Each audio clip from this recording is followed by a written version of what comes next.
What's up, brewskis? My name is Marco Dupa. With me, as always, it's the great and powerful. It's Adam Obesius Rodriguez. Yeah, buddy. What is on tap for tonight? Well, we got a special couple of bottles, courtesy of where we are right now, which is these hallowed grounds. We're at Redlight Redlight, and with us is the man, the myth, the legend himself. We finally got Brent Hernandez on the show. And so what we have on tap for tonight is the Brooklyn Brewery Black Chocolate Stout, and he's going to tell us a little bit more about that after the break. What's on tap? It's episode 500. Yeah, it's a celebration. So let's do it. We'll see. Let's crack it open and let's get rocking. Lost to be found by someone to save you when you're down. Yes, I'm bored when it's bright out. So bored when it's bright out. 4 to 5 a.m. takes me to a place where I fit in. All right, ladies and gentlemen. We've been hyping it up for a little while, and we're finally here. This is episode 500 Wow. of the One Beer In podcast. And we wouldn't be able to do this without long. I'm kidding. I know what it is. Shout out to my guy, Spencer, behind the cameras, Lost Mongoose Film Productions. And Sherry's also helping us monitor. She left the cello at home. So if this sounds like shit, it's her fault. She sure brought it. Yeah. She's supposed to be monitoring, and if it sounds like shit, it's not No my pressure. fault. I checked the levels. All right, guys. Clink 'em and drink 'em. Cheers. Is that the deal? Clink 'em and drink 'em? Clink Is that 'em and the- drink 'em. Is that the deal? Mm-hmm. Right. What is So- that face for? So we chose this bottle though for a reason, right? Yes, we did. 2014. Is that a significant year for you guys? Might be. Yeah. I don't know. Yep. Yeah. We started the show 12 years ago, 2014. I mean, we were actually doing, we were messing around with the show for like We were actively experimenting in Yeah. 2013. recording on a phone. Yeah. Sending voice memos back and forth, probably for like a year or two before we actually put out. So we did, which will obviously go out before this episode. We did like a $4.99 and a half kind of thing. The first beer that we officially did was the Kona Island Lager. Nice. I know. I was just gonna ask, are you gonna do any flashbacks? Yeah, Yeah. dude. And But you already did that, I guess. So, sorry. We did it, and it was so much The longboard? the It was the longboard. Longboard, yeah. Because they mostly sell the big wave nowadays. That's like the easiest one to find. But Marco had some trouble finding the longboard. Ah. yeah, because nobody No one carries drinks it. anymore? Yeah, nobody. I Yeah. guess nobody drinks it. What beer is the longboard again? The Island Like Lager. what style? Oh, okay, gotcha. Yeah, and I guess What's the Island Big part Wave's is like IPA, right? the Big Wave is. I thought it was the wheat. Oh, but really? It could be Oh. the IPA. Sorry. Actually, I need to Who look. can at I it. actually don't really know much They're about blonde. Kona, to be There's- honest with you. Yeah. There's no way to know. Well, and it's literally the we were talking about it, and it's like if you ask anybody about Big Wave, what they do is like it's Kona Big Wave, right? Yeah. They don't add you don't talk about any of the other beers from Kona nowadays. Oh, really? It's- Just Big Wave. It's the only when they're It's like Magic Hat number 9. exactly Right. literally. So Or High Life. Is Magic Hat number 9 around anymore? I haven't seen that. It in a was haven't one while. of our Seen that. first ones. It was in the top 10. that we Yeah. ever Yeah. recorded. We did it. It was like the third or fourth episode we did Magic Yeah. at number Yeah. 9. Yeah, this is exactly like that. New Belgium Fat Tire. Oh yeah. That's just all one. Sure. Well, Yeah, you so can't find it's- that anymore. No. Well, not the same one anymore. No. Not the same one that you tasted. We've talked ad nauseum about that. The change in recipe is shocking. Must be studied. I don't Yeah. understand. Yeah. Do what works. I don't You get got a legacy. Why would you change it? exactly. I don't understand. Exactly. Well, speaking of legacy, that's partly why we're doing it here. We've been wanting to get you on the show for a minute, and Yeah, I messed up last time. Sorry. So it's evasive. nobody's fault. It's nobody's no, fault. I totally misunderstood. It's fine. We're here now. Yeah. It's more important now, actually. Yeah. Yeah. It means Cheers. more.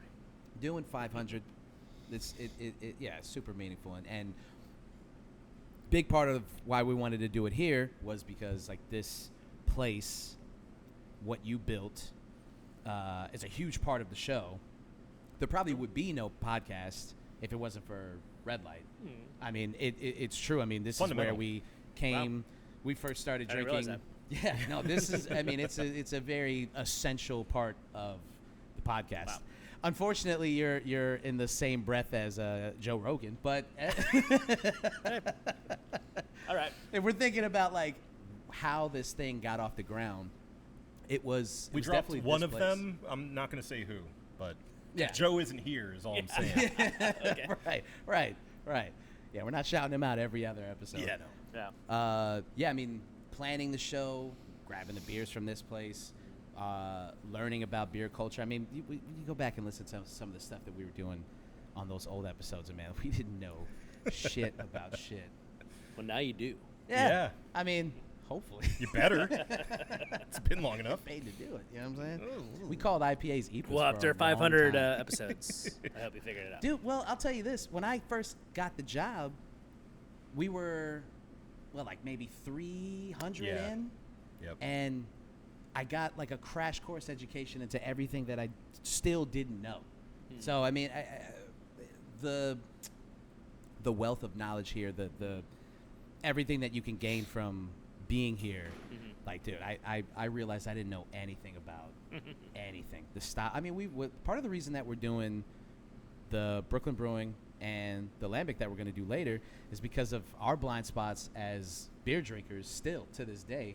500 episodes in, and we like do mostly lagers, IPAs, some sours when we see something that's like super interesting, or like a style that we're like, we're not going to like this, but it's still going to be interesting to try it. Yep. But I mean, Well, they're all good for a few sips. Yeah.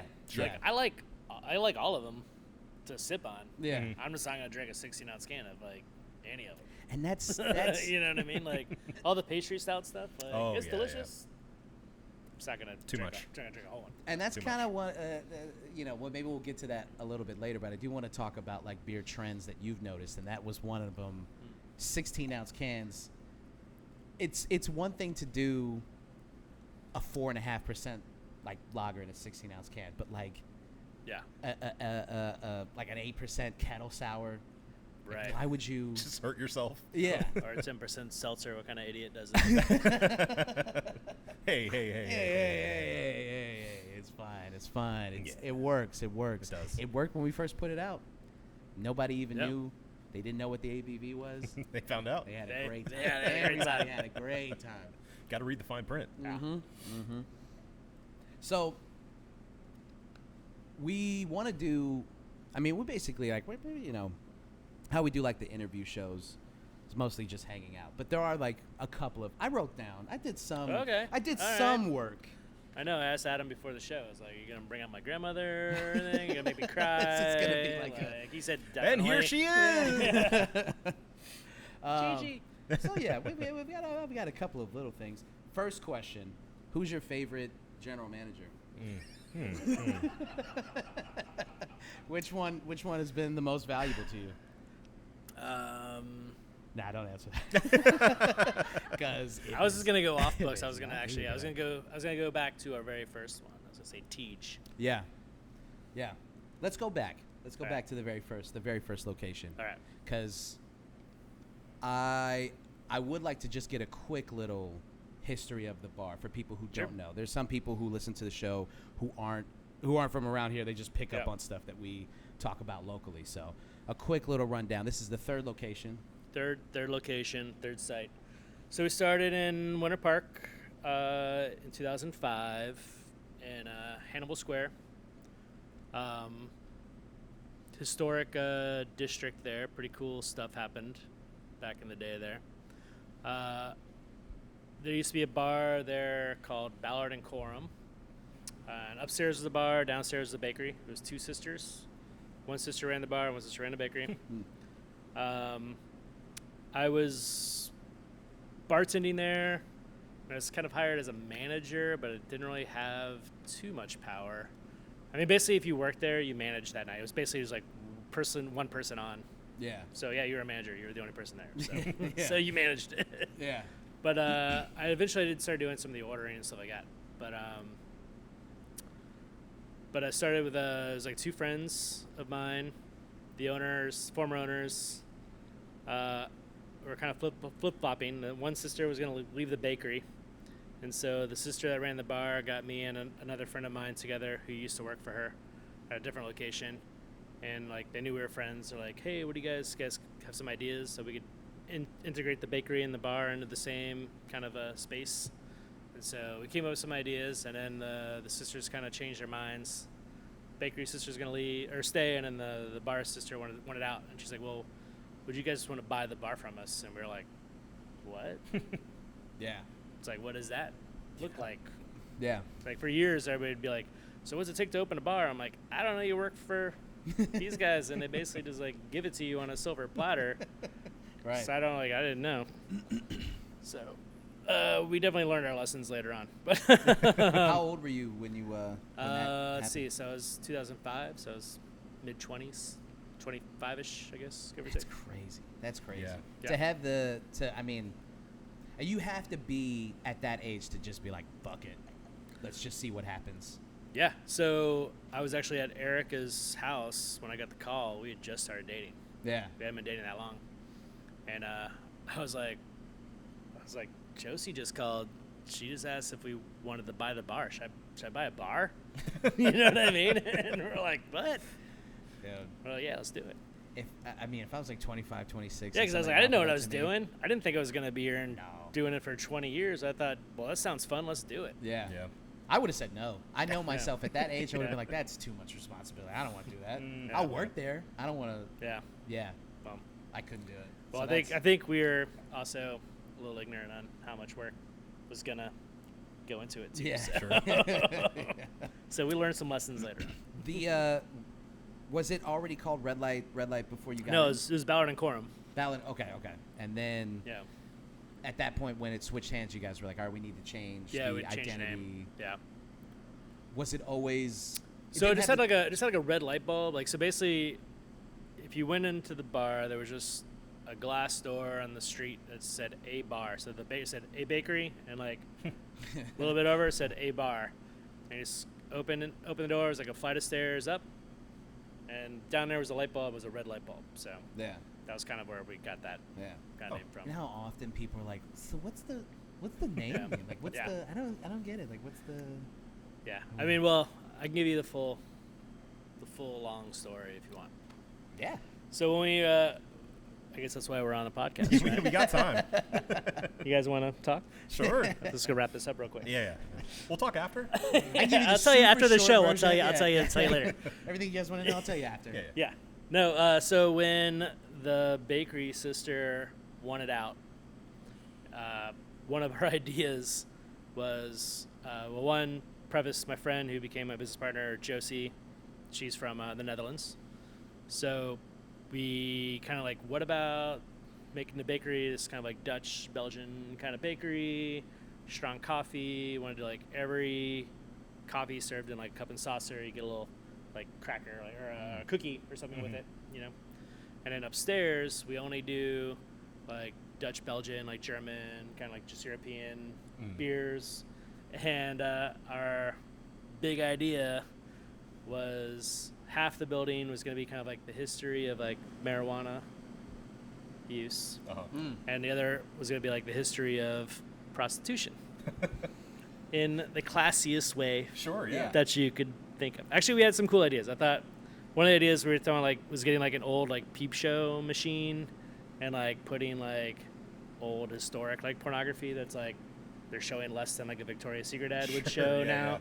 Ankle, But like, oh my but like, we goodness. thought it'd be funny. Like, it was like a penny, and Yeah. you know what I mean. Like, just through these old like knees and stuff.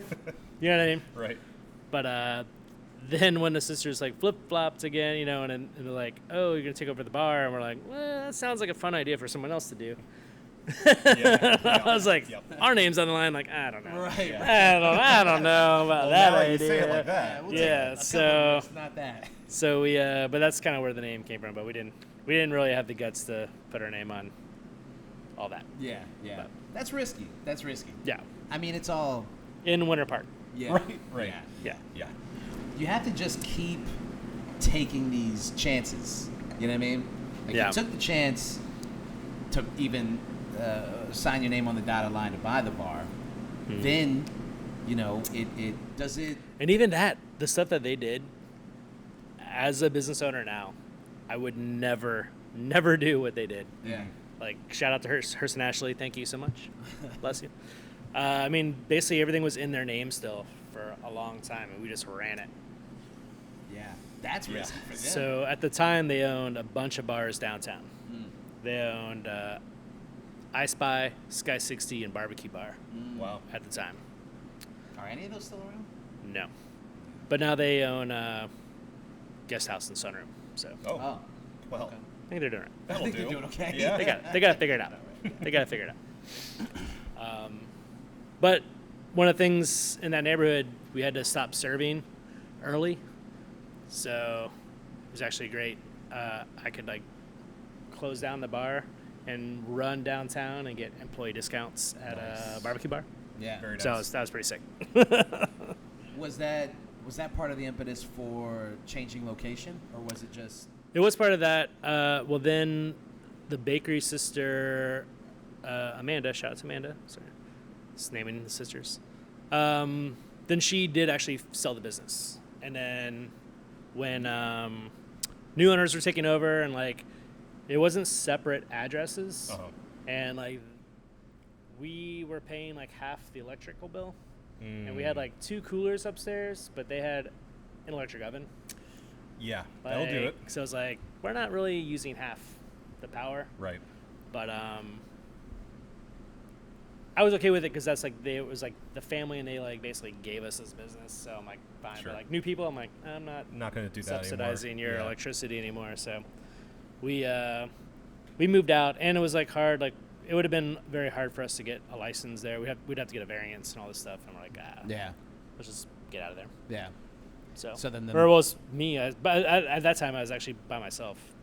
So Oh, and that's so very quickly. my after, business partners. So we started in 2005 together, but they left around 2007. Yeah. Okay, so yeah, it started, and So then then I very was- quickly you were I was the solo. sole. Yeah, Okay. Okay. and I was the only employee Yeah. doing everything for a long time. That's insane. So they received deliveries in the morning, closing every night, Yeah. taking naps during the middle of the day a lot to survive. Erica helped me a lot. We didn't work great together behind the bar, but Hey, you made It it. can be tough. yeah. Then we hired some people. Teach was Yeah. one of the first employees. After that, His favorite. we had apparently. Shelly. Let's see, Shelly worked for us. But that was when Dan and Josie was still around. Yeah. But yeah. So then that's 207, and then. At So what let's see. I point- think we opened up the second location. I think it was around 2008, maybe, I guess. Yeah. And then my friend Richard, he bought in around 2009. Yeah. Yeah. But you weren't at the. I mean, the Bennett location is this kind of legendary location. People talk about it all the time, but you weren't there that long. No. I mean, because you got to this one in 2011? 2012. Yeah. Yeah, So we're there that long. Yeah. That's pretty wild when you Yeah. think about. Yeah. Do you think part of it was your. You guys were, I guess, smart enough or had the wherewithal or just were so risk-taking to start, a craft beer bar, in earnest. And it was one of the first places around here to be, fully focused on that. Yeah, I did that right after my business partners, original business partners left. I mean, we were pretty much only craft anyway. Yeah. I'm trying to think what we might have had. I mean, I know we had PBR, but I mean, technically, I think that still might be considered craft. It's I mean, privately they own owned. their own. Yeah, Just to so- me, damn it. Yeah, I think but anyway. We had we had PBR. I'm trying to remember what else we have. Maybe we might have had a Newcastle or something. I don't remember. Yeah. It's been a while. Yeah. It's been a while. It's been a while. You have to. Yeah. You got to do it every time. Yeah. Yeah. I'm curious, where did the craft beer sort of fascination come from? Was it always the concept for what you wanted to do, or was it? I started home brewing around 2001, and every home brewer, oh, my friends love my beer. I'm gonna open a brewery. Classic This is gonna be tale. great. Everybody Yeah. loves my beer. Yep. So I'm gonna do it. But I didn't know anything about the industry at all. So I was like, I'm gonna bartend at least, like get in the industry a little bit. Yep. And then honestly, it felt like every year after that was like getting farther and farther away from ever brewing a beer. Because it was like the bar was just so much work, we weren't prepared. Mm-hmm. But So then it was eventually when we got here, then my business partner Richard at the time was like, why don't we just do something real small? I'm like, yeah, why don't we? We should do that. yeah. So the intent was always to. That was my intent. That's why I that's- got into the bar business, that was is- to. Then hindsight now, I'm like, oh, those beers suck. Like, my friends are just being kind to me. Do you do you go back on any of those old recipes and kind of just be like, man, No, no. no. The We don't talk about this, Marco. That's how we feel about our early episodes too. Yeah. there so- we go. yeah, Yeah. oh yeah, big time. Cole's No, got I mean, well, I'll say you gotta make a lot of bad beer to learn how to make good beer. yeah, That's what I always say. yeah, that makes sense. You gotta make mistakes, figure out the better way to Like, do it. that makes Yeah. perfect sense. Understanding like off flavors, I think, is like not more important than understanding what makes a good beer or what makes a style a style, but it is like I would say at least close to as important, understanding why it doesn't work. Yeah. And it can't just be like, oh, that sucks. Yeah. You have to understand why it didn't. Yeah, honestly, there was a bunch of like older guys that were homebrewers that discovered us, and would just come in and drink beer, and they would bring their homebrews, and then I would share my homebrews with them. And those guys, honestly, I wouldn't be the brewer I am today without those guys. Yeah. Like, so shout out. I mean, some of them still come today on first Wednesdays. Yeah. Yeah. So some of those guys have yeah, been yeah, around yeah. for years, and like I learned a lot from those guys. They put in the work, and yeah. So, but they're like brutally honest. You give them your beer, and you gotta be ready. Yeah. But like they'll break it apart, but they will tell you what's like how it's wrong. Yeah. And how to fix that. So Yeah. that was good. That's you gotta have thick skin, man. Yeah, yeah. No. So then, like, I started bringing home brews with me during bartending shifts, and like regulars would come up, and I would just like pour them into glasses, kind of under the bar, like put them up, like, hey, what do you guys think of this? I got some samples. What do you guys think? And they would like tell me their honest opinions, Yeah. and then like, actually, I made it at home. Like, oh, this is great. I'm like, nope.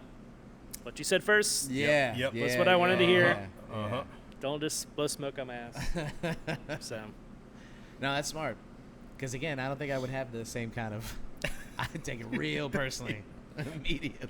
Friendship But you over. don't like it? Oh, how about you get out of my fucking bar, brother?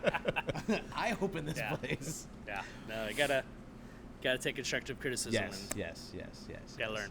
Well, especially at that point, because all right, so now you're probably in your early 30s at this point. Which point? Sorry. At, Where we at? now that we're in Bennett, and Okay, we're Bennett. we're about Yeah. to make the move to this location. Yeah. So we're probably Yeah, like early what 30s. 30, 31. Yeah. Now you've got the opportunity to open this So- place, and this is like a massive step up from. Oh yeah. And this is when some of those life lessons come into play too. We learned some life lessons. We were not prepared to open this location. Yeah. Yeah. Yeah. Richard and I were way over our heads. We thought we went to our bank to try to get a loan, and we were with a very big bank, Bank of America. I think they're not even around anymore, are they? I think they're still around. Are they? Well, Oh, I think they got bought out by somebody. yeah. No? Oh, did they? I don't know. I don't keep up. We're Who not knows? getting that They did? sponsorship. Don't worry. Yeah, about who knows? it. Anyway, but like they wouldn't even like talk. There's like a number, like, oh, well, you can't talk to anybody here. You gotta like talk to someone in like Carolinas. I'm like, what? Right. But what? I don't understand. So we ended up switching banks because we found like a small local bank, a credit union actually, that was like they gave us a loan. They're like, yeah, but you gotta move all your accounts over here. We're like, all right, cool. Yeah. But Easy. we asked for, I forget, I don't even remember how much we asked for, but we got like a fraction of what we asked for, and it was literally the day we got the check. It was gone in that day. Damn. We already owed money. Damn. So we're like, well, that's cool.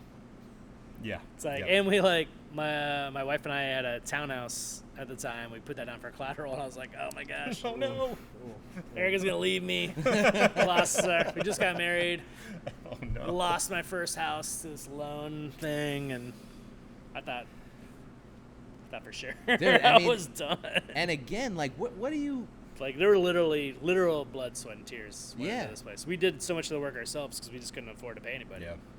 I mean, where does that? What is the motivation? What is the impetus behind like just continuing to do some shit like that? Because, like, I mean, honestly, man, like a lesser person would have been like, this is too much. I can't do this. Is it just that you were like, what else are we gonna do? Well, Or- yeah, it's like I either lose everything or I keep going. Yeah. So, yeah. But you like, also have to let's have keep like going. believe in like a vision for what it could be. Yeah, well, I too. mean, we knew. I mean, at that point, I feel like we had a good following. Like, we knew, like, if we can get this open, like, I think we'll do pretty good. Yeah. you Yeah. know? Yeah.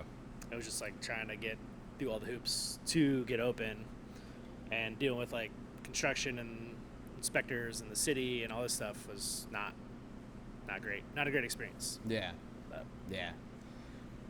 But you open. but we opened. You Yeah. get the doors open. We survived. At that point, that's when me and this guy come That's in. right. 2012. I mean, 2012, like right when you guys Pretty opened much this location right is there when and we then, yeah. started Oh, really? coming here. Yeah. Oh, like, wow. right- almost immediately. So we're fake fans. We Yeah, only yeah, came we were- to the third location. I will Alright. say, in our defense, we weren't old enough to go to the other locations. that's true. So that's not.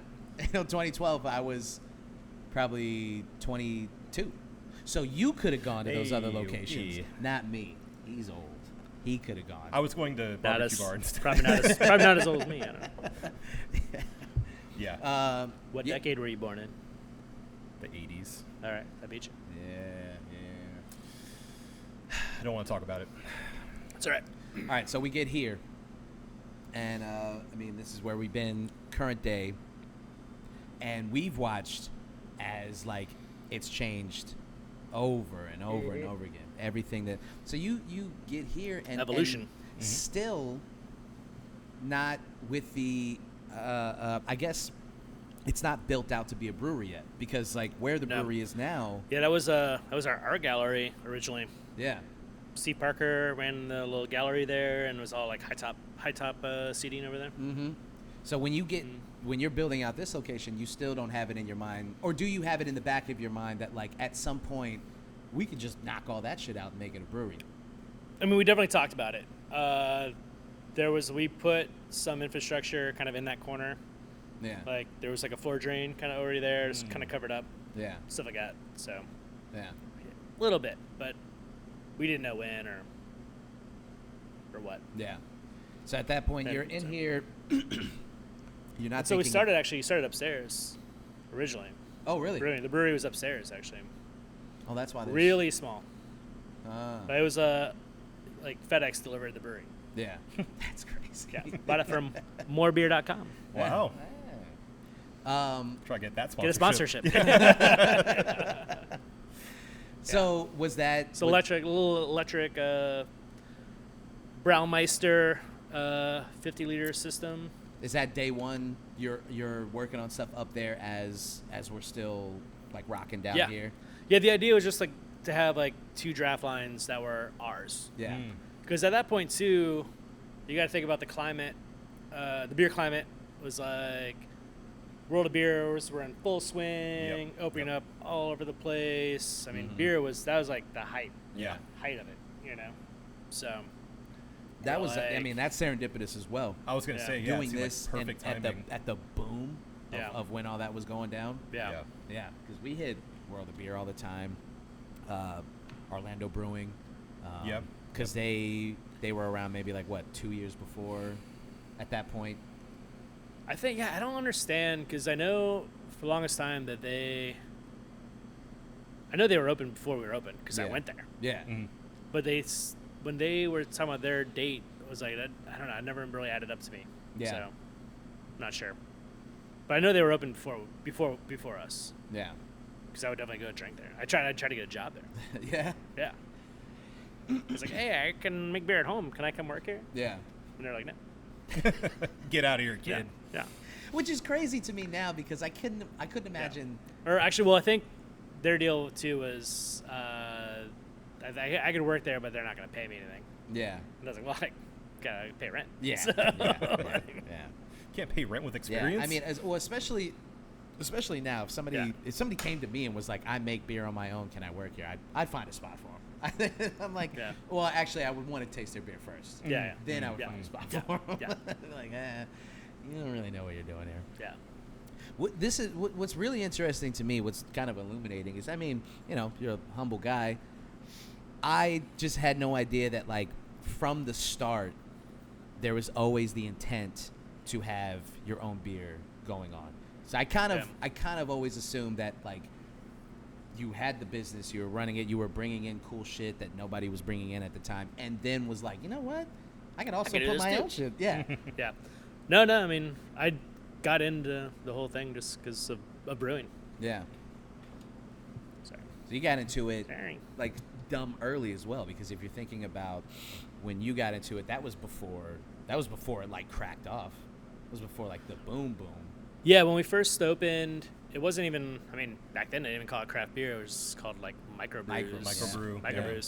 Microbrew. So like the bar that was there at the time, they had 4 drafts. We had Bud Light, Guinness, Bass, and Lindemann's Frambois, which Hell yeah. kind of ahead of its time for that. Oh yeah. But I was like, all right, we're right across the street from Dexter's. They've got Bud Light and Bass on tap, and was it Fiddler's Green's like Yeah. a walking distance? Right. It's like, why are we carrying these beers here? You can go to any one of these places and get them. Like, why don't we do something different? Mm-hmm. And I was like, let's look at local beers. Turns out, it's not that many local beers to be got. So right. we could get Orlando Brewing Partners, and we could get Dunedin. That was the only other brewery in Florida that was distributing right now. Mm. And they were the first. They were the first like distributing craft brewery in the state. Wow. Yeah. They started in like the late '90s. Huh. Yeah. Interesting. And there's a brew pub in Pensacola that was like older, but they didn't really, distribute. It needs to be up. Sorry, we're fixing things on the fly here. Go ahead. Hello. Yeah. Nice. All right, so we're at 2012, 2013 ish. Mm-hmm. When do you get your own stuff on the draft stations? Like pretty 2014. quickly. 2014. Yep. And that First recipe we ever brewed was crude Kolsch. right. So that's the historic kind of like Yeah. first beer. Yeah. Same beer that's still there right now. Yep. That's pretty amazing. That's pretty amazing for it to have like stood the test of time. Yeah. And we kind of nailed that. Was that something that you were working on for years, or was that just? Oh yeah. I mean, we're still making minor tweaks here and there. Yeah. It's never. I mean, yeah. No, it's never done. Yeah. How different from the first one? Oh, probably quite a bit different. Yeah. I mean, we've completely changed the malt bill over the years. We've changed the water profile over the years. Yeah. I think the hops are probably pretty close. Yeah. We probably changed the ratio a little bit, but like the varietals are the same. I know that. Yeah. So Yeah. this is deep Yeah. beer nerd shit. It's Hetninger. That's the hop. That's what people are gonna be like. All right. That's about as much as I can. I like the beer. I'm gonna keep drinking the beer, but that's pretty much where we're at. All right. So we're building towards. We've got a couple of our own lines on here. We're still bringing in cool shit. Now we're building up. This is like I said, when he and I are coming in. Now you've got the cool pop-ups that are coming in. The cool like. I've said it before. I've said it to people who they're asking about some of these places that have like brick and mortars now. Redlight is the incubator for a lot of these pop-ups. We ended up being one, yeah. Yeah, I mean, obviously not the intent. Yeah, but it's cool to see like our friends like grow and succeed. Yeah, I think one of the very first food trucks we worked with all the time was a Sushi and Soul, which. I think the original name was Fish Out of Water. Yeah. Yeah, it was like the first sushi food truck in the area. Now he's brick and mortar in Sanford. Yep. At Celery City. Which is also crazy Yeah. to think Yeah. about. The first time I had Hot Asian Buns, who now have a brick and mortar, was here. Oh, right on. Dylan with his pop-ups. yeah. We've had Dylan on the show Yeah. a couple Oh, years yeah. ago. Nice. Like actually right Dude, before he's- he left, we he's had him on the killing show. it. He's crushing it. It's crazy to see. Yeah. Like I mean, he's a borderline like celebrity chef. Out he had. there. Oh, He's he had doing a. He had a Dua Lipa in. Yeah. He had. What is a duel? Parker Posey. Parker Posey. Parker That's Posey. sick. I guess when she was filming the White Lotus season in Thailand, Yeah. she would go eat at his place all the That's time. insane. Yeah. And his place is only like small. It's like a supper Right. club. It's like 10 seats or something. I Right, don't know right. exactly, but Yeah, it's like reservation only. yeah, Yeah. it started out in his aunt's like house, like Airbnb. Wow. So yeah, I think he's got his own space now. But Yeah. Um, Crazy.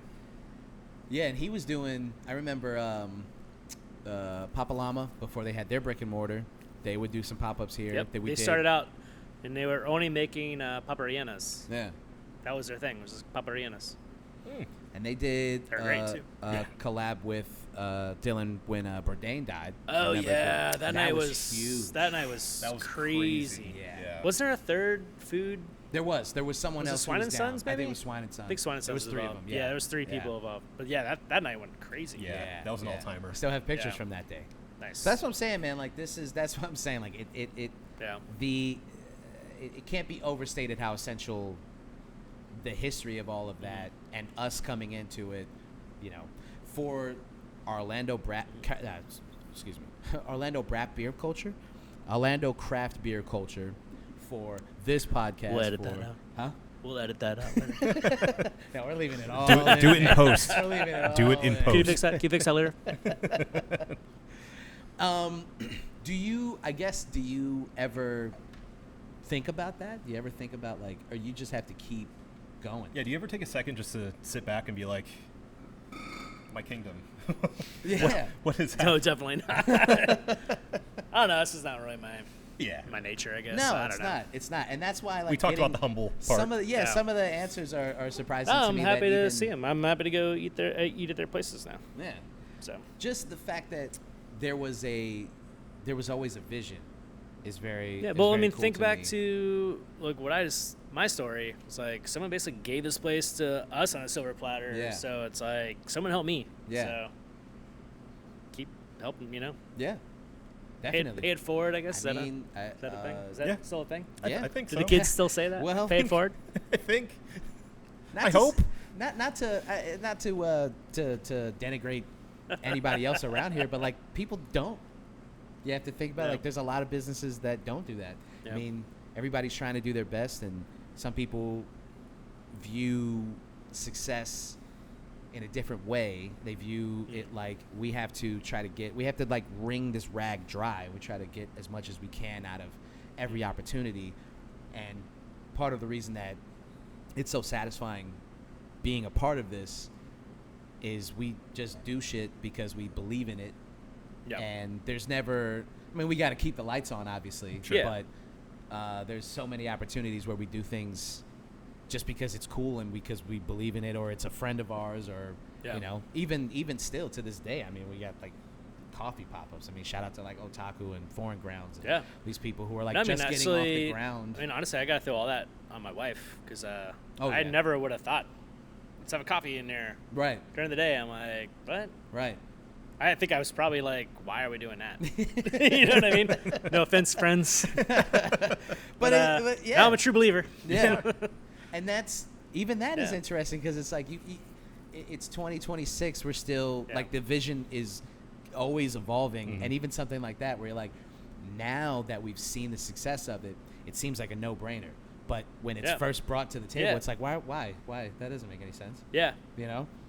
And that's it's trying to constantly keep up with how things are going. where Well, the also, I industry's will say this. moving. One thing I will say we've always done great is evolve. Yes. So Yes. always got to roll with the punches and Yeah. evolve. I mean, when we first moved to this location, the realtor that kind of helped us he worked for our now landlord, but he did some research for us too. He wanted to make the not really a sale, but make the connection, and we had to get 3 variances to occupy the space, so they helped us out on that. But he kind of pulled the numbers to the neighborhood, and like we couldn't have picked a better location at the time. Yeah. It was like all young professionals.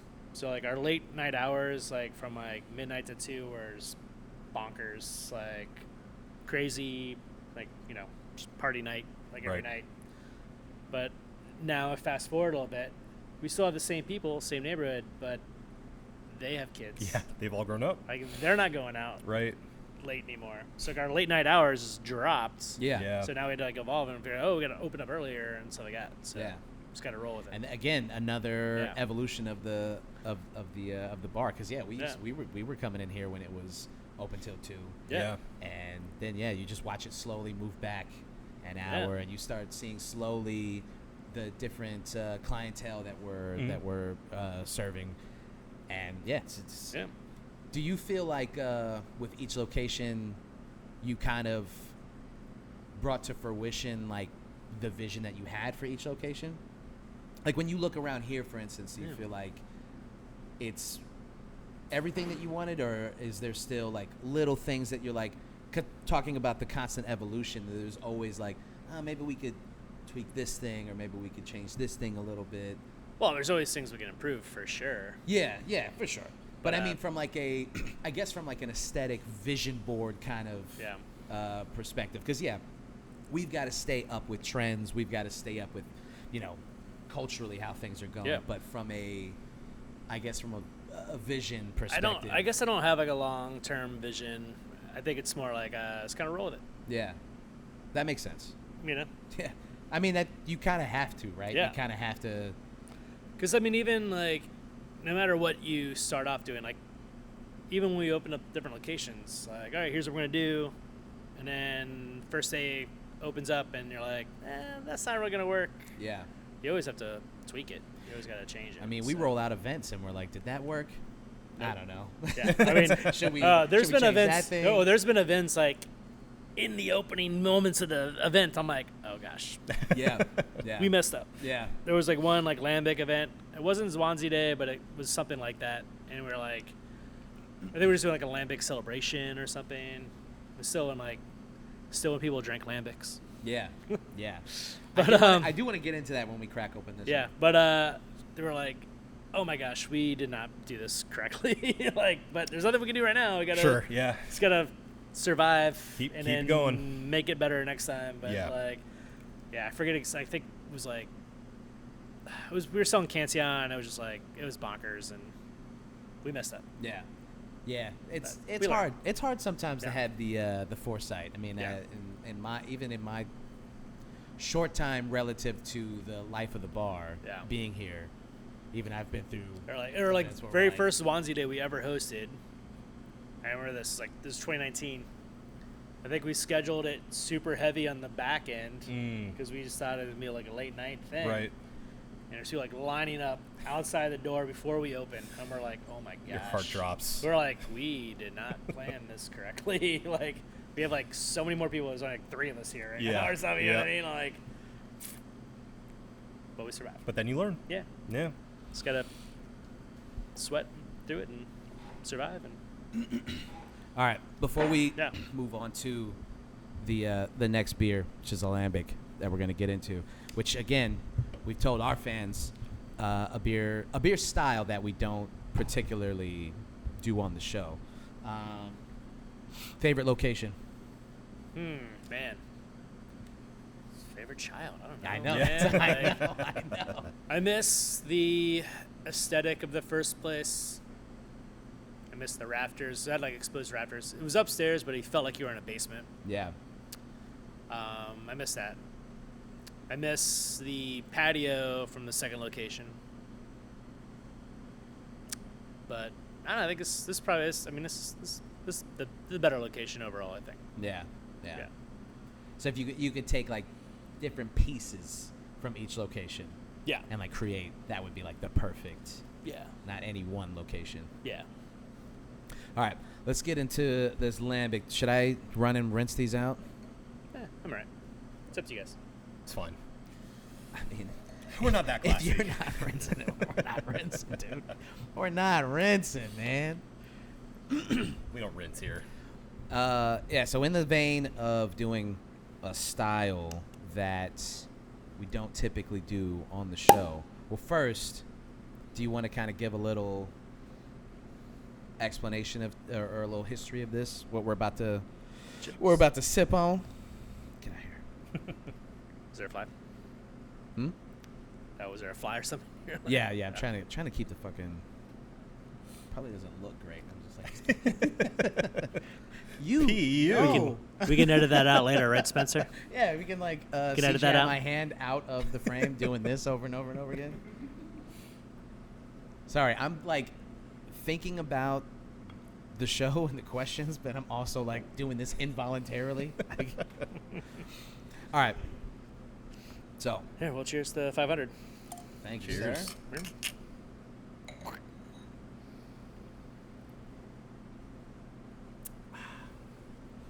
Mm. See, it's just stuff that we're just not doing, man. I know. It's a blind spot. Yeah. That's we're just pretty not good, classy actually. enough. Yeah. Well, go back to this one now. Yeah. That's like mellowed out so much over time. It was actually, it was almost like more wine-like to me. Yeah, we actually Yeah. let's go back first because we didn't really get into that at all. Mm-hmm. Yeah, because I remember like there's no actual chocolate in it. It is he's like chocolate malts and stuff like that to create it. But it was like Garrett Oliver's like as part of his like interview process, I think was like to make that beer or something. There was like some sort of legend about it. He had to make it, or I think he he just like I think he maybe just like here try this like when he was kind of interviewing thing. people, like you're interviewed to be the brewer at Brooklyn. right? You had to. Yeah, Steve Hindy is the founder and owner of the brewery, and then he hired Garrett Oliver very early on. Oh, I always thought that Garrett Oliver was the guy. He's part owner now. Mm. It's been around, yeah. Yeah, He does a lot for the community overall. Mm-hmm. yeah. Now he we're also like we've featured Brooklyn a shit ton on here. Yeah. We've done a bunch of them, so we're like Yeah, I big mean they're fans the of the- OGs. I mean Garrett, he does so much for the industry as a whole though. He's amazing. Really, really cool guy, interesting guy. Great fashion sense. Oh yeah. Yeah. We so Ravenous Pig did a Brooklyn beer dinner years ago, and we hosted the after party. This was at the Redlight 2.0 location. Mm-hmm. But he came and like hung out. We had a bunch of Brooklyn on draft. We actually used to feature their stuff on draft like all the time. They used to make a Hefeweizen. We pretty much have like nonstop the Brooklyner Weiss, Yeah. which they don't make anymore. Mm. Make it again. Do it. But he's really cool, man. He's got a really cool history too. Like he spent a lot of time in the UK. I think that's where he got into brewing. But he used to book like punk rock shows in like New York and stuff like that. Yeah. And he was telling us all these stories about who he like interacted with like back in the day, Nice. like in like early '80s and stuff. And we're like, Yeah. oh, it's so cool. And he was like he's really into science fiction too. Yeah. So He's one of our bartenders, Phil, he signed his copy of Dune. No. I don't know why, but he did. I just thought it was funny. I love that. Yeah, so it's fine. So yeah, he's a guy. If you keep up with him on social media, like he's got his finger on the pulse, and he's always trying to keep up with stuff. Do you feel like because we try to keep up with trends, but we also try to do like we try to keep it Play the classic. Try to classics. yeah. Yeah. The styles that you make, the recipes that you do. I mean, there's a philosophy behind that. We're not. I mean, we could very easily be doing kettle sours, quadruple IPAs and things like that. Yeah. How important do you think it is to try to keep up with trends, or not keep up with trends, or like forego that altogether? I mean, we still try to keep up, I've been really, really wrong in the recent past about some things. Like the hazy IPA thing, I really honestly thought that was not going to last. I really thought, I was like, this is kind of silly. Yeah. Like, this is not going to last very long. Yeah. So I think I started making it, and I called our version current fad. Yeah. Yep, I remember that one. Yeah. I was pretty wrong. Yeah. I think it's here to stay. Yeah, man. Oh yeah. Yeah. We got a quadruple hazy on Yeah. right now, Yeah. buddy. Gangbusters. Yeah. I bring it up because like Lambic, for instance. I mean, Well, when we first opened, I will say this: like the craft beer we could get, way different scenario than what it is now. Yep. So for us, Florida, we've always had a really great import selection available to us. Yeah. We couldn't get craft beer from the States very easily. Yeah. It's like we only had one distributing brewery in the entire state at the time, Dunedin. And then American craft beer we could get would be like Sierra Nevada, Sam Adams, Rogue, North Coast, Lost Coast, a lot of the California stuff. Yeah. But So that also kind of informs and dictates like what you can yeah, showcase. so we got Cancion. We started carrying Cancion like the first year we were open, just because the distributor had it Yeah. and no one else wanted it. Yeah. Like I would go to his warehouse and be like, "Oh, you got more Cancion? Oh, I'll take some more. Yeah. I like them. They're cool." Yeah. But like no one else cared or knew anything about it. Yeah. But, And then there was like a hardcore moment where everybody cared, yeah.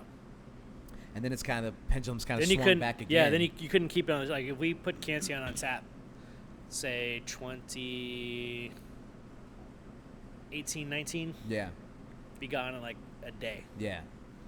Yeah. I mean, How long has the Cancion Creek been on it's tap? been sitting there right dude. now? It's just been sitting there. It's crazy. To How me. does that is it just trends? Is it just awareness, or I mean, I think it's probably people a little knowing of they both. can't get it and then they flock to Anytime it? that we tell people about it, every time we give them the history or even just give them a little taste of it, they're like, "Oh, that's great." I'm like, "Yeah, it's Cancion Creek. It's great." Yeah. But yeah, I do think that that's not something that gets highlighted enough. I think those beers are expensive. These beers are expensive. Yeah. I think people are watching their bank accounts That, a lot yeah. more these days. Yeah, Sure, yeah. sure. Which I am as well. So I Yeah. get it. So And we're just trending toward drinking less in general, oh yeah, like just across the board. yeah, across the board. Yeah. And I mean that's something that we have to be aware of as well. The THC beverages. and THC stuff like that. beverages, all the NAs. NA stuff. The NAs are getting better. I mean, NAs are getting really good. they're getting good. They're getting Yeah. good. They used Yeah. to suck. Yeah. They used to just be a thing. Even when I started working here, we had like two. The Australia was good. Yeah. That was just like flat out a good NA. Yeah. We had the Einbecker pills for a Yeah, while too. yeah, yeah. It was solid, but I think the other stuff's way better than Yeah, that. yeah. The Is- stuff that Yeah. they're doing now is like, Yeah, I remember ages ago. It was long before I even lived in Orlando. I came to Orlando. We went to a show at Will's Pub, the original Will's Pub from West Palm Beach, and I drew the short straw, so I had to drive home. So I got a beer, which was honestly it was probably like Sea Dog Blueberry or something. Yeah. So I remember being at Will's Pub, and being like, blueberry. This beer tastes like blueberry. Like, try it. This tastes like blueberry. Like I was blown away. Yeah. And but I remember like, oh, I'll drive home. So I had like a beer, and I was like, oh, what's that? Caliber, Guinness NA. Yeah, I'll have one of those. yeah. Ugh. I was like, I'll pay for it, but I'm not gonna drink that. Yeah. I was like, just give me one more beer. I'll just Yeah. I'll drink water after Yep, that. I was yep. like, it was so bad. Yeah. It tasted like Malta soda. No. Yeah. I mean, at which that just point, tastes like wort. right? at that point, just have a soda. Yeah, Have yeah. a Coke. Yeah, You know? Like yeah. it's way more enjoyable. Yeah. Well, and now I straight up just have Guinness NA in my fridge. Oh, Like, I it's have just straight I up have good. Guinness 00 in my fridge right now. It's just good, man. It's just good. Yeah. Yeah, so yeah, they're getting really good. They're really And That is my favorite. yeah, Not gonna lie. makes sense. It's really good, and that's part of it, man. That's part of like keeping up with the trends and stuff. I mean, and we're doing this, and like this is, by the way, fucking delicious. Yeah, it is. Yeah. So Really this is good. a Tolkien. It's a lambic producer in Wallonia. They just recently started brewing their own wort. Traditionally, what they would do, well, traditionally they haven't been around that long. I think they started in like the 2010s, So I went in 2012, and it hadn't been open that long. But Pierre Tilken started the business, and he worked at a bunch of different lambic producers already. And so he basically opened up a blending house. So he buys wort from all the other lambic producers and just like ages it in barrels and then blends it afterward. Wow. So this has Gewürztraminer grapes and lambic. And if you're unfamiliar with lambic, it's really where, well, this has wine grapes in it, but just in general, I feel like they're more like wine-like production than beer. Yeah. So they don't add any yeast, spontaneously fermented. So whatever microflora lands on the wort, then it goes straight into oak barrels or oak foeders and ferments, or wood foeders, which is not just oak. But then they blend it together to taste afterwards. So. And that's how hard is it to be consistent with? That is hard. Yeah. We hosted like Ron Jeffries from Jolly Pumpkin, rest in peace, years ago. But he was talking about his La Roja. It's like a Flemish style sour, but it's a blend of young and old fermented beer. And he's like, blending, we have to like taste all the barrels and foeders and like figure out, and reading our notes from the last batch. Excuse me. And I was like, oh, that's hard work. He's like, actually, it's the hardest job in the brewery. And I was like, oh, what do you mean? He's like, well, because we can't open a bottle from the last batch and taste it and blend it to taste like that because that bottle's already changed. Right.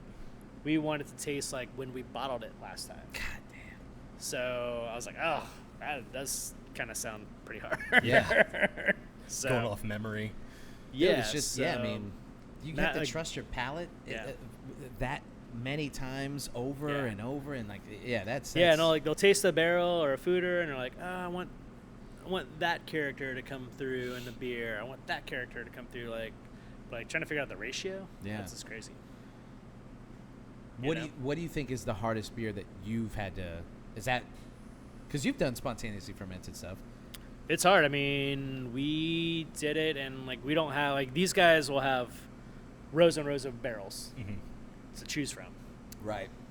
We had like 4 barrels to choose from. Yeah. So that so increases it makes it harder to like, and we're like, one of the barrels like, man, this just tastes like it's got pool water. And we're like, man, there's like chlorine in here. I'm like, wow, how is there chlorine in it? I don't understand. Yeah. And it's like, let it sit longer. I was like, hey, look, we either dump it now or we dump it in 2 years, but let's give it a shot. Right. Yeah. And it turned out, it cleared up. Like, then that was the cherry cubed. Yeah. Yeah. And that went gangbusters when we finally bottled that and put it out. People fuck with it. Yeah, it took like years to make, and I think we sold out in months. Do you kind of do you subscribe to the idea that like making like the simpler the style, the harder it is to, like, a lot of people will say like brewing like a pilsner or a lager is more difficult than because you just can't hide behind 100%. When I was going to that warehouse to buy Cantillon, the guy that owned it was Tom Mensch. He ended up becoming kind of well known in the area. He started Orange Blossom Pilsner. Yeah. Oh yeah.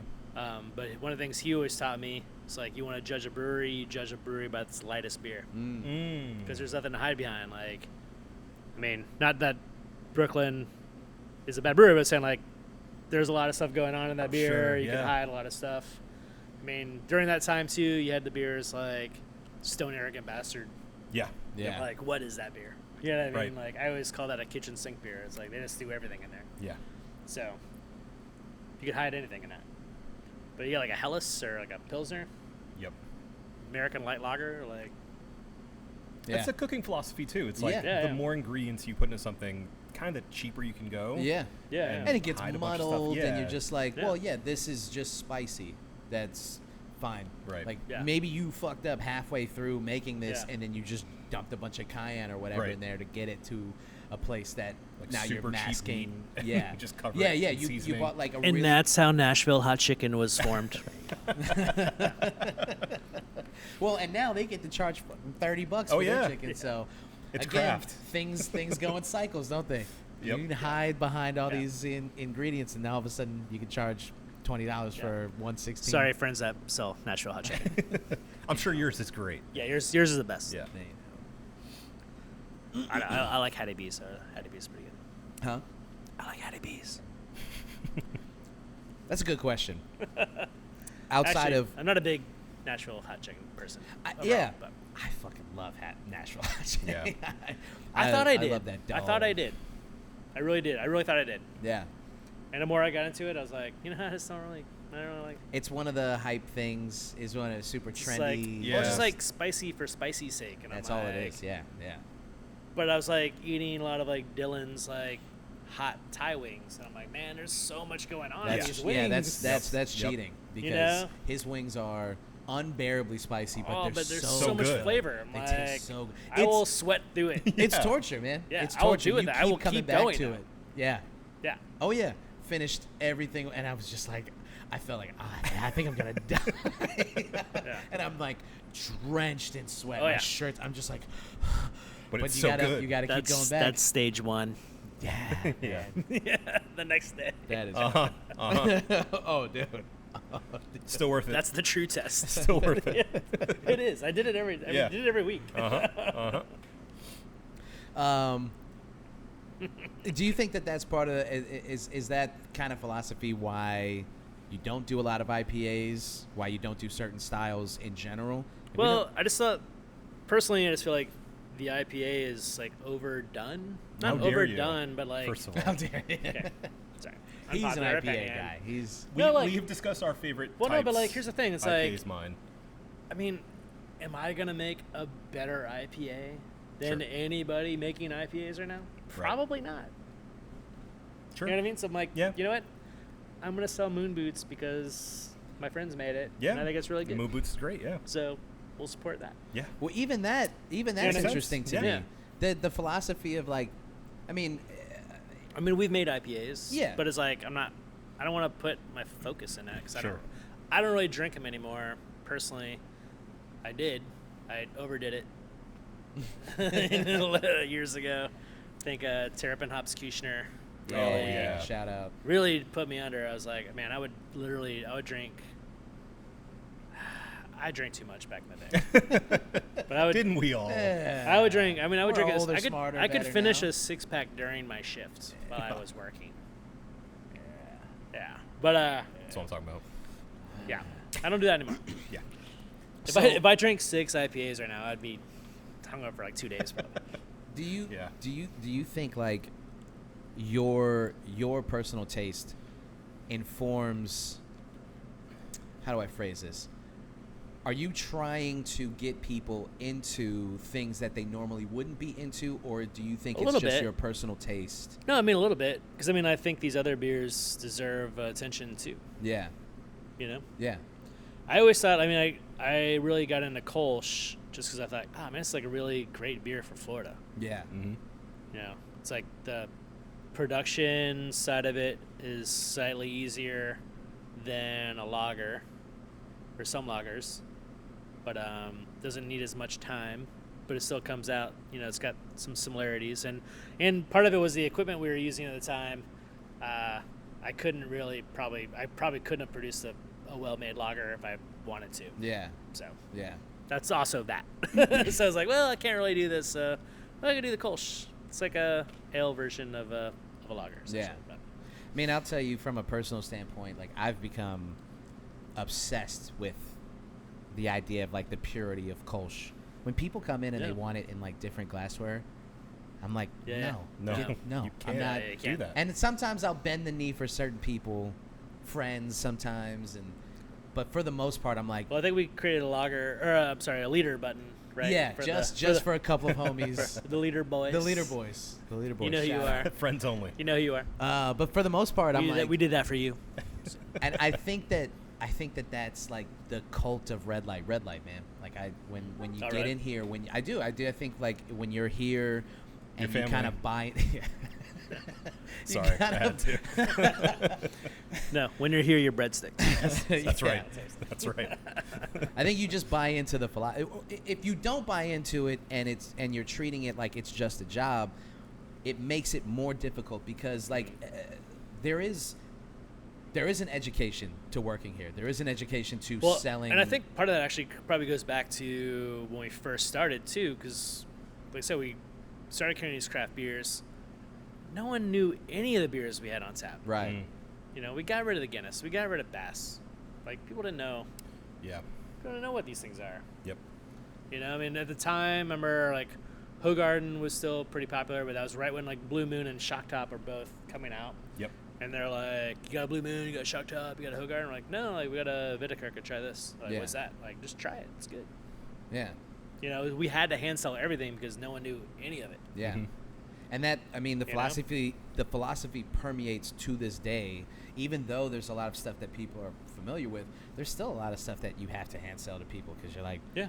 they still don't really understand. Like, we're trying to give them alternatives to, this is, I will say, Lambic's probably the most difficult to sell to people. You try to explain it, and it just doesn't. And I think the price point probably is the hardest thing to get Sure. them over. And it's, Maybe for you pours. I don't know if you heard Spencer off camera, but he was, maybe for He's an you. expert salesman. But yeah, I mean, You just gotta neg the customer a little bit. yeah. Well, you can't He's- afford it. Oh, you poor? You can't handle it? You little brokey? Aw. You didn't Is- get your tariff checks? Mr. President give you your chair checks yet? Oh, listen. This pod is a full-on Trump dump. If you want to, Oh, I know. I already know that. Yeah. at any point you want to Oh, I know. ring something I know off. I'm- Rip some I off. know I'm with friends. Absolutely. So now we're like closer to present day. All right. Now we're thinking about the kitchen. Now this is like right as I'm coming in. Yeah, so that was all born out of COVID. Yeah. So, okay, I want to get into Yeah. the inspiration behind that because as we've talked, there really hasn't been a mention of, I think this place could be a restaurant as well. Oh yeah, no, I mean, full disclosure, I never wanted anything to do with the food side of things. Yeah. I'm a really, I think I'm a really good cook. You know, everybody loves my food. Yeah. No, I mean, if you come to my house, I will cook you a really great meal, I think. But Very good. but I can't do that for X amount of people. Sure. Right. Or like I don't know anything about running a commercial kitchen. Never worked on the food side of things. Always been on the bar side. Don't know anything about it. So, excuse me. Even my former partner Richard, like same thing. We're like, oh yeah, I don't want to mess with that. That's why we got so heavily invested with like the food trucks too, because that kind of solved that problem. It's like, oh, mutually let them deal with it, and we'll keep the people here drinking. Exactly. Yep. But yeah, during COVID, I feel like we were like, oh, so that was kind of like the next evolution. We're like, Erica and I, my wife, were like, I think maybe this is the next thing. Well, it started off by like Chef Jess actually reaching out. Was like she had just become unemployed. I don't know how to say it. Like, no, she was trying to open a restaurant, and it was COVID by like May of that year. The investor was like, I'm walking away, I'm done. And she's Sure. like, I literally quit my job for this. Right. Like, what am I going to do? And so she reached out. We'd already been like homies for a while. So she's like, hey, I can make sandwiches at a commissary and we can sell them. Because at the time, if you guys remember, the wisdom in Tallahassee was only restaurants could open because if you're eating, COVID knows not to infect you. Right. Yep. But if you're drinking alcohol, you will get COVID. Yes. Yeah. So, The science checks out. yeah. So, As long as you're eating Yeah. COVID knows not to. yeah, I mean, I'm pretty That's why sure. everyone gained 50 pounds. Yeah, I'm pretty sure the Surgeon General of Florida still says that. Yeah. But anyways, that's yeah. So, but then like fast forward, that took 3 years to get open. Yeah. So at that point, it was like, well, it was a COVID dream. Now we're just Yeah. like, world's open back up, and here we are. Yeah. But no, I think it's been really fun, and it's been a challenge financially, but I think what it brings is better. You know what I mean? Like it's better with the kitchen than without. Yeah. Yeah. And we're doing this like Belgian beer dinner coming up, which I'm really excited for. I think it's gonna be fun. Yes. Yep. Which this will come out probably after that dinner already happens, but This will come out. Oh, maybe we might be able to beat it. Yeah. No. We might be able to But- be the. But we'll do more hopefully. If this Yes. goes well, we'll do more. Yes. So I mean, shout out to Chef Emily, who's now in charge of the. Yes, the- Chef the Emily's kitchen killing it. now. Absolutely. She's killing it. Chef Jess got the thing off the ground. Love you. But now we're here, like, you know, and again, it's like she has to keep up. I guess like the constant theme of this, and it's the constant theme of like the podcast too, is keeping up with trends or the idea of Do your own foregoing thing. that altogether. And Yeah. doing your own thing. That's Yeah, that I mean, constant battle. Again, I think we're doing a little bit of both. You know? Yeah. I think we Yeah. do both. And we try to do the same thing with the show, like the different iterations of what it used to be. Mm-hmm. Like we used to have a fucking Soundboard? Soundboard. We had a soundboard for a while. Oh yeah, no, We- I remember some of those too. We used to do like silly shit. And Yes. Yes. Oh, I miss it. Yeah, we got to can bring it bring it back. back. Yeah, we can. gotta bring We it can. back. We can bring it back. 501. Yeah. Bring the soundboard back. Soundboard's back. That's what I'm talking about. Yeah, we used to. I mean, when we were starting, I mean, I don't know. We the show was just like we'd just sit there and just talk for. We should explain. The show was birthed out of us just wanting to drink and talk with our friends. Yeah. Cool. And that was it. Yeah. And we just realized that very humbly we're really good at that. Drinking and talking. So we said, hey, other people would probably really enjoy this too. Yeah. Yeah. Turns out we weren't that good at it for like 180 episodes before we No, I finally. mean, there we go. It feels like home. That's great. Thanks, Spencer. Yeah, but it took. Yeah, I mean, it took like. Only Sherry can hear me when I do that. I think the equivalent would be us finally getting it together in like the second or third location. Yeah. Before we kind of understood like whatever magic sauce there is. Yeah, because I mean, like, I don't know, a lot of the stuff we've talked about when it comes to Red Light, full disclosure, I feel like a lot of it was reactionary. Mm. You know, it wasn't like, oh, it is forethought of like, we should do this. It was like, oh, can't do this, we should do that. Right. Or Yeah. That, you know, like, I don't, you know, it was never like, this like vision. Mm-hmm. We're just like, what's next? Yeah, and I'm just like I'm constantly fascinated with the idea of like pretty much in anything, like when it comes to art or when it comes to politics, like how much of it is a forethought, how much of it is a long-term vision, and how much of it was like old school, any kind of like music from before technology is what it is today. Most of that was just born out of, well, we can't do it that way, so we have to Yeah. figure out a way to do it Innovation born through necessity. right. Right. Yeah. Yeah. And that Exactly. and that goes into all of this stuff and like Yeah. what you guys have built here. A lot of it was born out of necessity. A lot Yeah. of it was born out of just like, I well, mean, you're in it now. Like, you understand. Yeah. Like, we have to do it all the time. yeah, it's a constant like, well, how do we do that? We have like an idea or maybe like a kernel of a thing, and then we have to like figure out how to get there. Yeah. Or sometimes we're pushed into a thing where it's like, well, I guess we should do that thing now Yeah. because that's what's on board. So. Or we wanted to do this, and that did not work, so we gotta Right. like, do this. Right. Yeah. You know. Do you I know you don't have like a long-term vision, but do you see any kind of changes on the horizon culturally or beer-wise or like I don't know. I mean, well, I'll say, how about this? I don't have a vision, but I have a hope. How about that? We kind of talked about it already in this episode a little bit, but it's like, you know, beer as a whole is trending down. Alcohol is trending down as a whole. I would really hope that we might go back to some of the way it was before craft beer really blew up, and like at least there's still like a core group of people that are like really passionate about it still, and that's the fun stuff, because that's when people are like opening these bottles and like sharing it with people they don't even know, you know, like, man, this is really cool, you want to try it? You know, Right. because those were the fun days Yeah. back then, you know, and everybody's like discovering and excited, and they're like down to like just buy something and try it. Right. Yeah, I mean, I think that's the way it's going to go because the people who stick around are the people who care the most. Yeah. So, and the places that care the most, like Redlight. So I do see that happening. And yeah, I mean, that community is built kind of on that passion. Yeah. So yeah, I mean, that'd be cool. I never thought of it that way, but That's kind of my hope. yeah. The way everything's trending right now. Yeah. But we'll see. All right. Do you Who have? knows? So they may do a prohibition again. Who knows?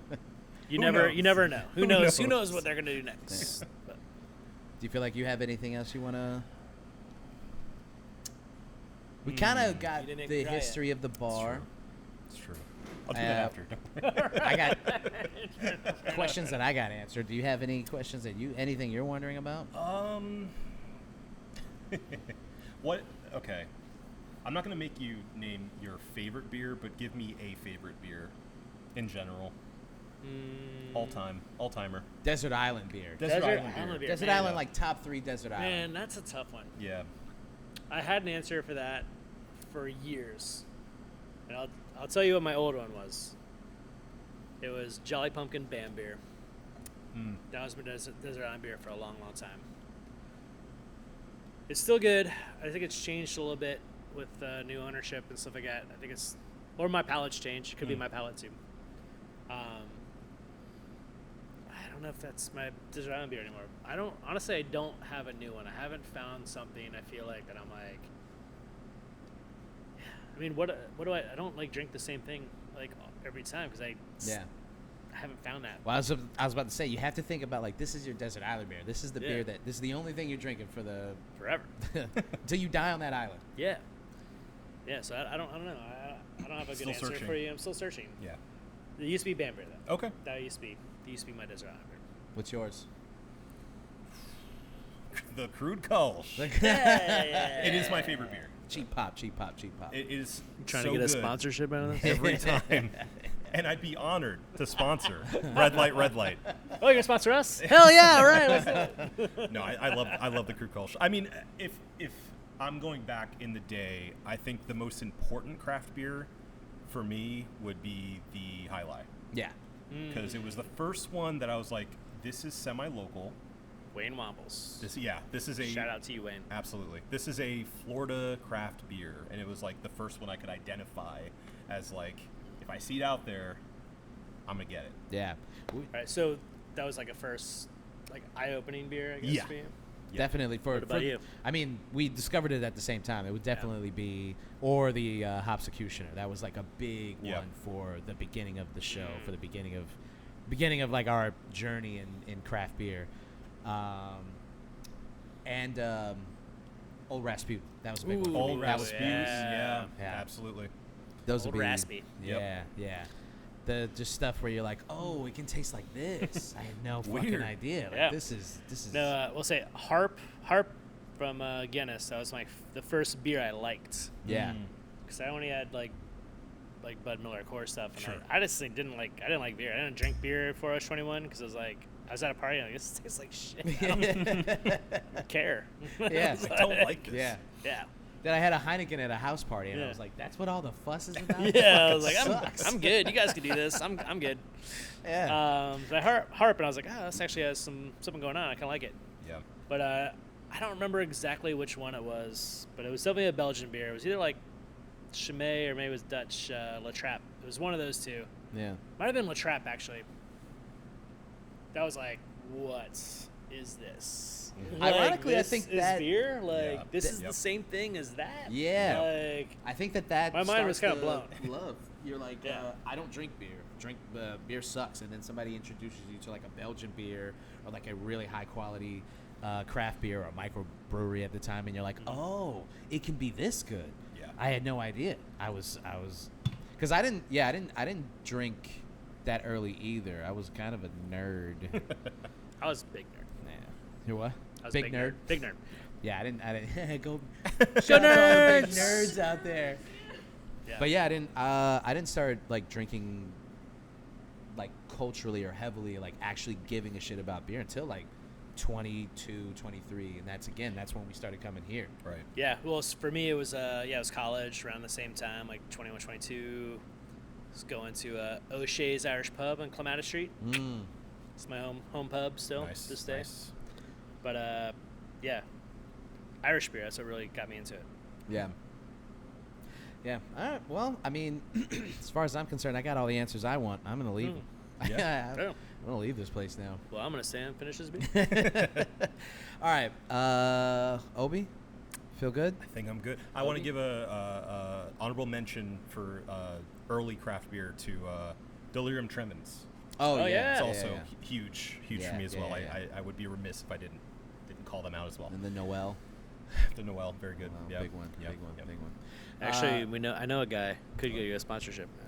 Okay. Oh, Troy. That's true. We could see if he wants to Hey, do Troy. something. He's down. He's always down to do something silly. Actually, you should have Troy on the show. Should have Troy on the show. I mean, Troy's- Troy can tell you a lot more stories than I can. I met Troy when I was still working for the old owners. We started ordering. Again, I wanted to get Dunedin beer in, and that's how I found Microman Distribution, and Troy was the Orlando rep, yeah, and that's how we became friends. that's crazy. What year was that? You think? 04. Damn. I didn't realize he had Yeah. been in it that long. Yeah, he was. I mean, he it makes sense. The guy. He used to bar manage Cafe 22 Tango, Oh. and he Wow. left that to become a distributor rep. Yeah. All right, Troy, Yeah. we're coming after you, dude. It's a threat. All right, I think I've got everything that I want to get out of this episode. Maybe we won't do episode 501. I've got everything that I That's it, wanted. it's out of over. this. That's it. Yeah, that's it. That's That's it. it? It's over. Yeah. Okay. Anything else that you would like to? No. Well, Brent. Drink more lambic. Yeah. Yeah, drink more lambic. Get that on a shirt. It was It an stays honor on. having you on the It show. stays on. Yeah. Yes. We should have done Saison. Saison, Saison. yes. But this has been the One Baron Podcast. For myself, Marco Dupa. For Adam Obesius Rodriguez. Yeah, buddy. For Spencer and Sherry helping us out. Yeah, trying I was like, honestly, did he forget your here's what name happened. or No, something? no, What's- I didn't forget. No, Wait, here's what what's your happened. name again? I was gonna make a joke about his production company, but I didn't want to. So then I faltered and stopped, and my brain shut off because I was gonna go long Improv. mongoose again. Improv. And then Yes, and long mongoose. Lost mongoose. It is a long. Yeah. It's Lost a long mongoose. lost mongoose. Long. That's the new name. You're welcome. it's evolving. No, thank you both for your time, for your energy, for helping us do this. Yes. Brent, thank you for being on the show. Yes. It's an honor. And hosting Glad us. I can finally make it happen. Yeah, this was dope, man. I messed it up earlier. No. Couple years It's ago. better. Couple years It's ago. better It's better that now. it's 500. It's Yeah. Steve ended up being on that episode, right? And Sherry. And Yeah. Sherry. That's Sherry right. was on it, and That's she right. did her. She did her first. Underberg. She did her first Underberg. So before we get out of here, This is where, right in post production, is where you put the little flashback clip of her doing the Underberg with the blurry lines in the background. The dream sequence Yes. comes on. Yeah.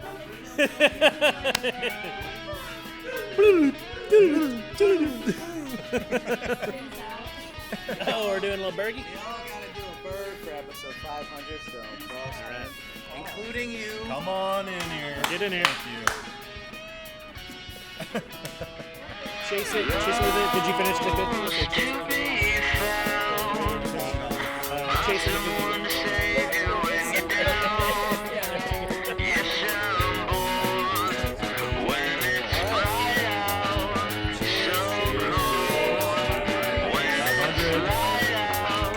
It hurts to realize what you want. Sometimes it hurts to realize what you want. Sherry still loves